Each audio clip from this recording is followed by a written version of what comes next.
Buff Nation, what up? BWB, my bandwagon buffs. What it is, what it does, and what it's gonna be. It's your man's Harry Billion. Welcome to the Liberian Perspective. Please do me a favor, family, and smash that subscribe button. Make sure to give me the thumbs up. Hey, listen, don't forget, right here, this is my Amazon store where you can find your Coach Prime and Buff merch. And remember, if you see something, say something. You want to send me an article or you want to reach out with story ideas, anything you want to share with me, reach out to me on Instagram and on Twitter. Instagram and on Twitter is at TLP Sports Club. But if you want to reach out to me on the email address is right on your screen. Hot tips for tlpsports@gmail.com. Hey man, that's all the business I got. You know what time it is. Let's work. I was reading an article recently about spring practices because you know me, here on this channel, what I do is I try to help the community to stay informed. We all know that the most informed fan base are the best fan base. So I'm always trying to inform. I'm always trying to elevate, make sure that our community is informed and intact. So spring practices are going on right now. The Colorado Buffaloes are getting their thing in. They're doing their thing. Offendale's doing his thing, man. This running back, this walk-on running back, he's doing his thing. Coach Prime called him out, was like, yo, son, if you keep doing what you're doing, bro, you ain't going to be a walk-on for too long. So, you know what I'm saying? Spring practice going on. Jimmy Horn Jr. is having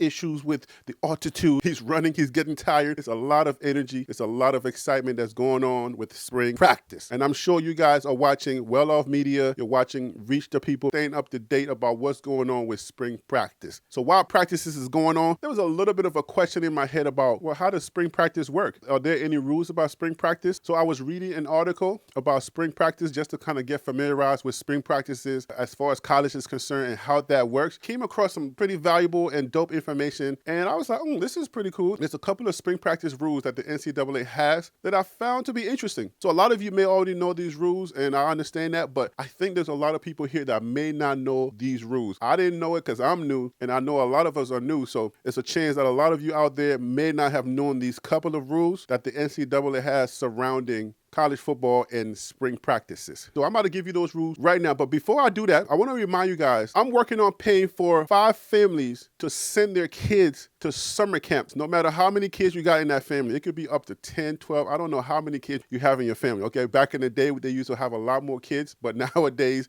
you know, there's 2 or 3. I'm working on trying to pay for 5 families to send their kids to summer camp this year. A lot of us are feeling the pinch. Things are getting crazy expensive. There are a lot of families out there that cannot afford to send their kids to sports camp this summer. And I'm working on trying to pay for those families. I'm going to choose 5 families fully paying for their kids to go to summer camp and not have to watch TV all summer and be bored out of their minds. So if you know any families that are in need, that need a little bit of assistance this year, paying for summer camp, sports camp, it doesn't have to be sports camp, but I prefer sports camp because I am a sports channel. If you know any families that are in need, please share this video right here with them. All right, I'm going to put the video right here. Please watch this video and share that video with them. Also, this is interesting. If you know somebody who you think has been told to follow the elephant, tell them also to watch this video. And if you're interested in understanding, you're like, Harry B, what does follow the elephant mean? If you want to really know what follow the elephant mean, watch the video. Please make sure to share that video with them so we can help these families out this year to go to summer camp. Okay, guys, let's go ahead and go over these couple of rules that I just learned about. Let's go to the article. All right, so this is on the NCAA website. Spring football practice recommendations advanced. This article was written for 2022, so this is some recommendation that was supposed to be put in place for 2022. All right, but the rules that I'm talking about, we'll see in a second.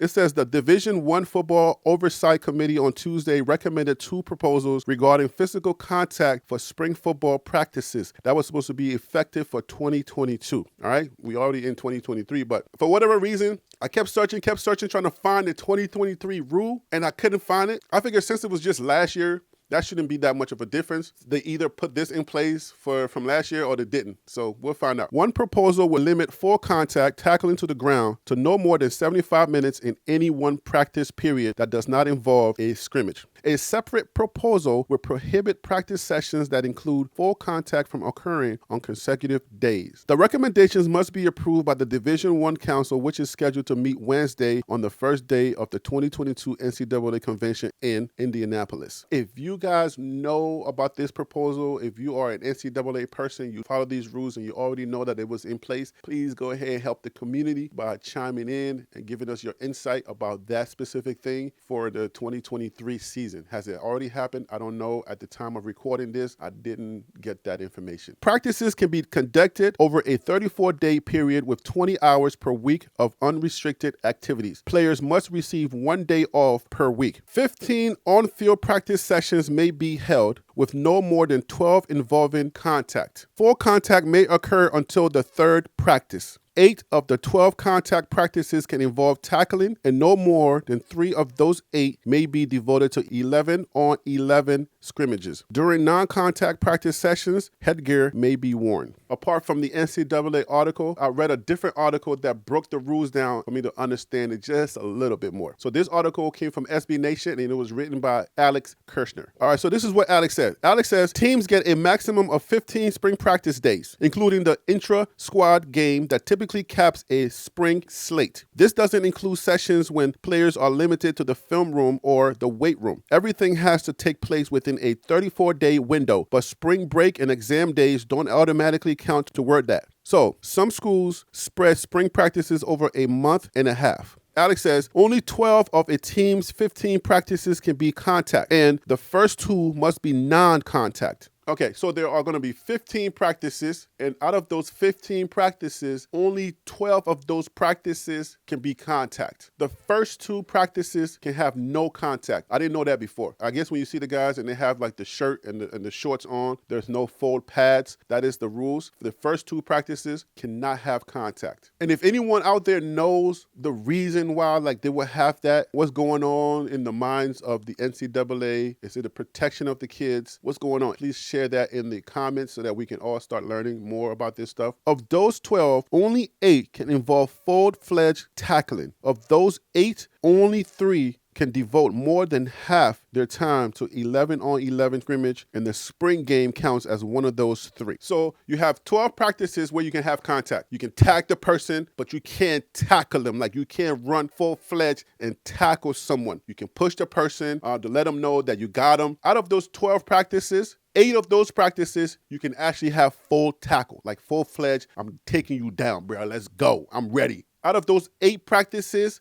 you can line up 11-on-11. Because on the football field, there are going to be 11 people lined up on each side. On the defense is going to have 11. The offense is going to have 11. So TCU is going to have 11 people on the field, and we're going to have 11 people on the field, whether it's on offense or it's on defense. We can simulate the TCU game only 3 times. Keep that in mind, guys. We can even go as far as wearing purple on the other side. If we really wanted to go hard, we can take the TCU's quarterback, we can take his photo and glue it on a helmet, have the other team wear purple, and say, let's go. So that's 11-on-11. Only 3 of those 8 practices can have 11-on-11 full contact ball. Let's go. Breaking it down from 12, you can have contact, and then from that, we break it down to 8, where you can actually tackle them down. It's not just tag football anymore. And then from that 8, we're breaking it down to 3, where you can actually have 11-on-11. You can only have 3 of those. And he goes further to say, practices aren't supposed to run for more than 4 hours per day or 20 hours per week. So coaches need to apportion time wisely. If they don't, it's a compliance violation. Basically, just make sure that you're keeping track of your hours. You got only 20 hours per week. And you got to make sure that you are dividing those hours. There can't be no more than 4 hours. You don't want to start getting into compliance issues with the NCAA, because I believe there are like one of those agencies that either has an auditor on site or that may just randomly show up. You guys out there who are in this college football atmosphere, you've been here for a long time. If you know NCAA rules, how do they enforce the rules? How do they enforce the law? Is there somebody that's on site with each team that's sent to every single practice to make sure that they are being compliant, or are they just kind of trying to do it randomly to make sure that these rules are enforced? But if you know, just go ahead and drop it in the comments for us all to learn. He says few incoming freshmen participate. Programs are a little shorter than usual on bodies for spring practices. Players who are finishing up their high school don't participate, of course, but neither do most freshmen. Spring practices take place during the school year, so the majority of the players in freshman classes are still wrapping up high school. The only freshmen who can participate are early enrollees. These are students students who graduated early and have already been admitted. If you live in Boulder and you've already committed to the school, you can't just run over to the practice when you get out of class or on the weekends go practice with the school. You have to enroll and you have to be admitted to the university before you are allowed to participate in any of their practice activities. I don't know about any other activities, maybe on campus if they're handing out flyers or something like that, maybe you can join them. I don't know that.